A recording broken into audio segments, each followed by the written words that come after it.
Hello friends, welcome here to another video of life in Portugal with Indians.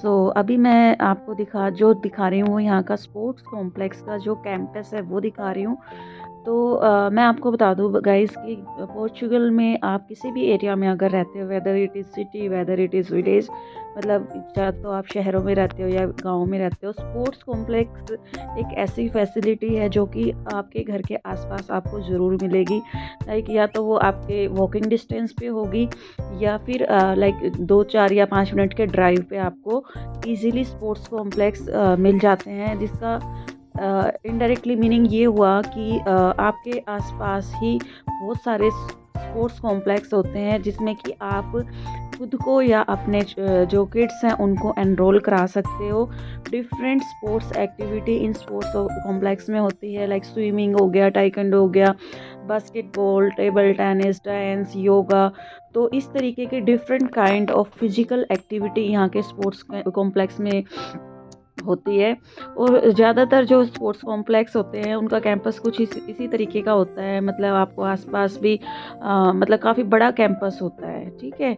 और अगर मैं बात करूँ कि ये किस तरीके से ऑर्गेनाइज या मैनेज किए जाते हैं, तो ये फुली गवर्नमेंट के थ्रू इनको मतलब बिल्ड किया जाता है। उसके बाद इसकी जो मैनेजमेंट होती है वो भी सब गवर्नमेंट के थ्रू होती है।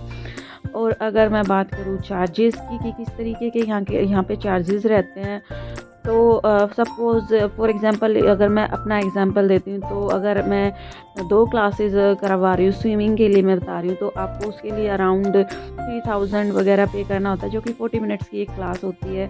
उसके अलावा मतलब उतने ज़्यादा हाई नहीं है जैसे एक हम सोचते हैं एज एन इंडियन, या अगर आप मुझे इंडिया से देख रहे हो या किसी और कंट्री से देख रहे हो लाइक एशियन, तो हम सोचते हैं कि यूरोप जो कंट्री है काफ़ी एक्सपेंसिव होती है। लेकिन अगर मैं स्पोर्ट्स फैसिलिटी की बात करूँ भाई, मतलब बहुत ही रीज़नेबल जो प्राइसेस या फ़ीस वगैरह होती है।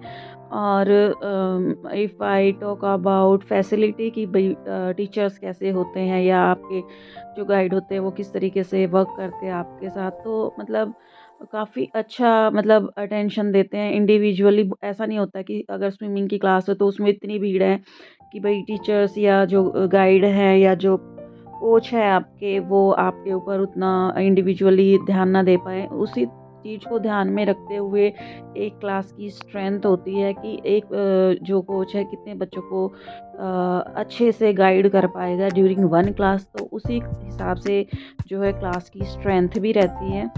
और अगर आपके मन में अभी एक क्वेश्चन आता होगा कि क्या फैसिलिटी सेम रहती है वहाँ के रेजिडेंट्स के लिए और आउटसाइडर यानी कि इमिग्रेंट्स या जो भी कोई बाहर से आके रह रहे हैं उनके लिए, या किसी तरीके की फैसिलिटी में डिफरेंशिएट होता है या नहीं होता है। तो मैं बता दूं, अगर आप यहाँ पे एनरोल कराते हो, ठीक है, तो किसी भी तरीके का कोई भी डिफरेंस या डिस्क्रिमिनेशन नहीं होता है।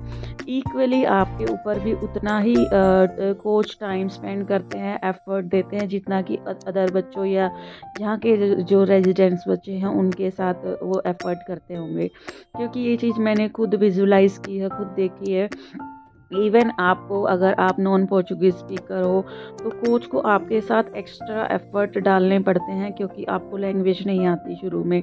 तो उसमें भी लाइक किसी तरीके का बैरियर नहीं है कि अगर आपको लैंग्वेज नहीं आती तो आप यहाँ पे स्पोर्ट्स ज्वाइन नहीं कर सकते या कोई एक्टिविटी ज्वाइन नहीं कर सकते।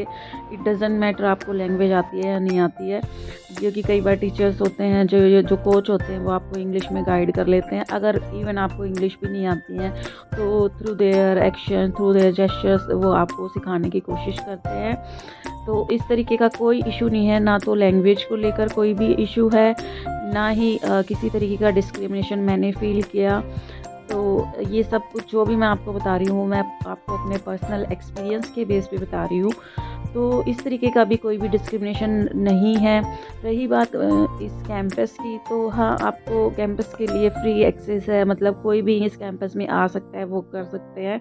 तो इवनिंग्स में, क्योंकि मेरे घर से सिर्फ 2 मिनट के वॉकिंग डिस्टेंस पे है, तो मैं मोस्टली यहाँ पे आती हूँ। तो इवनिंग में जैसे बहुत सारे लोग होते हैं यहाँ पे, लोग पेट्स वगैरह ज़्यादा रखते हैं, तो पेट्स को लेके आते हैं, तो पेट्स भी काफ़ी आपस में मिलते हैं, मतलब इवनिंग में ये लोगों का मीटिंग पॉइंट भी है। आप वॉक कर सकते हो, आप यहाँ पे मतलब अगर आपको खेलना है तो उसके लिए आप देख पा रहे होगे ये सामने ग्राउंड है, तो बच्चे फुटबॉल वगैरह भी खेलते हैं। मतलब अगर आपको कैंपस में एक्सेस करना है तो उसके लिए कोई भी एंट्री फ़ीस या कुछ इस तरीके से नहीं है। आप कभी भी इसमें आ सकते हो, फैमिली के साथ आ सकते हो, बच्चों के साथ आ सकते हो। तो भई ये था मेरा रिव्यू यहाँ के स्पोर्ट्स कॉम्प्लेक्स और स्पोर्ट्स फैसिलिटी के लिए रिगार्डिंग, और जो एक मैंने डिफ़रेंस यहाँ पे फ़ील किया था शुरू में जब मैं यहाँ पे आई थी, तो भई यहाँ पे लोग ना अपनी फ़िटनेस, फ़िज़िकल एक्टिविटी को लेके काफ़ी कंसर्न है as compare to India. Like यहाँ पे हर एक एज ग्रुप का बंदा आपको स्विमिंग क्लास में मिल जाएगा। अबाउ 60 अबाउ 70 प्लस भी आपको यहाँ पे एक्सरसाइज वगैरह करते स्विमिंग क्लासेस है या अदर स्पोर्ट्स है उसमें आपको एनरोल्ड मिलेंगे। अगर आप पार्क्स की भी बात करो तो पार्क्स में भी आपको बहुत सारे लोग डिफरेंट एज ग्रुप के देखने को मिलते हैं। तो ये बेसिक एक डिफरेंस मैंने फ़ील किया था यहाँ पे आने के बाद कि लोग काफ़ी फिजिकली एक्टिव रहते हैं, age doesn't matter here. Thank you so much for watching. अगर जानकारी अच्छी लगी हो तो चैनल को सब्सक्राइब करें, वीडियो को लाइक करें। Thank you once again for watching. Take care, bye bye.